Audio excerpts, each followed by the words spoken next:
Myself, Dr. S. Sathish Kumar, Associate Professor, Marine Engineering Department, Amit University. So today we are going to see about the construction, working principle and maintenance of single-phase induction motor. So we are going to look into that, what is induction motor? A machine which has run with the principle of induction, we are going to call it as a induction motor. So primarily, this machine will be operated with a single phase supply. So we are going to call it, the machine name is single phase induction motor. The next one is principle of operation. So how does it works? So which will be works is based on the induction principle, which needs a alternative flux to rotate the shaft of a induction machine. So the single phase induction motor, which excited with a single phase supply, so it will create a alternative flux. So due to this alternative flux, the rotor doesn't rotate. So we are going to call it as is not a self-starting induction machine. So how does we start the induction machine? We may start the induction machine with the help of three passive components, namely a resistance, an inductance and a capacitance.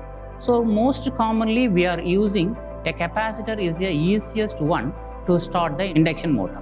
So by use the capacitor, or we are going to simply call it as a condenser. So by using a capacitor, we are going to start the induction motor. So based on that, we are going to classify the induction motor in three categories. One is split phase induction motor. So we are going to split the winding in two categories. One is starting winding, another one is running winding. So in the starting winding, it will be connected with the supply only for the limited period to produce a required starting torque. Once the machine is achieved the required speed, the starting winding is disconnected from the supply. Then machine will continuously run with the help of a main winding. And second category, we are going to call it as capacitor start induction motor. In this capacitor start induction motor, further we are going to classify in three more categories. One is capacitor start induction machine. The second one is capacitor run induction machine, and the last one is always capacitor start and run with your induction machine. So these three categories are mainly will be preferred for our real-time applications. So now we are going to see that what are the maintenance have to be taken while the application of an induction motor. So what are the places we are going to use the induction machines? Induction machines, we are using all householding appliances like mixer, grinder, ceiling fan, and we are using pump, conveyor belt, toys, all that small electrical machines will be prefer a single phase induction motor. These are household applications. Apart from this, industry side also, less than 5 HP machine will be prefer a single phase induction motor. So this is we are going to call it as a application of a induction motor. Okay, we have prefer the induction motor. So what are the maintenance we have to taken? Regularly we are using the induction machines.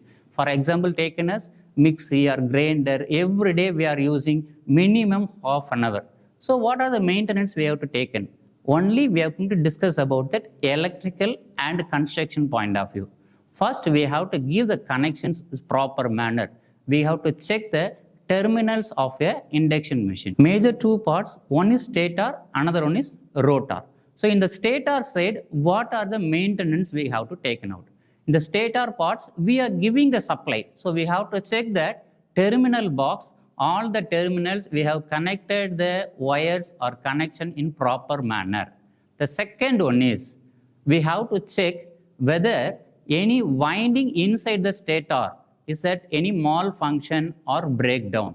So these two things we have to taken into the maintenance of your stator part of your machines.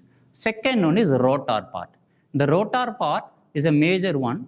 So mostly we have to think about that bearings. So 90% if it is working, the bearing is weaken out or is burn out. So we have to check that condition of bearing. So regularly we have to see that conditions of bearing, or we have to apply the grease to avoid the breakdown. Second one is rotor winding. Some machines won't be having that rotor winding, they are going to use the rotor bars. So we have to check that rotor windings, any misconnection or interturn fault in the rotor side. So these are the major things we have to take into stator and rotor side. Apart from this, the regular maintenance are field excitation. In this single phase induction motor, we are call it as a condenser. The capacitance or voltage presence in the condenser, we have to check note. Or 3 months while we have to replace the condenser, because sometimes our ceiling fan, example taken a ceiling fan, it won't be rotate properly, it will give only the jerking moment. So we have to replace the condenser by using a new one. Your machine will be perfectly working. So these are the major steps we have to take in the maintenance of a single phase induction motor. Thank you.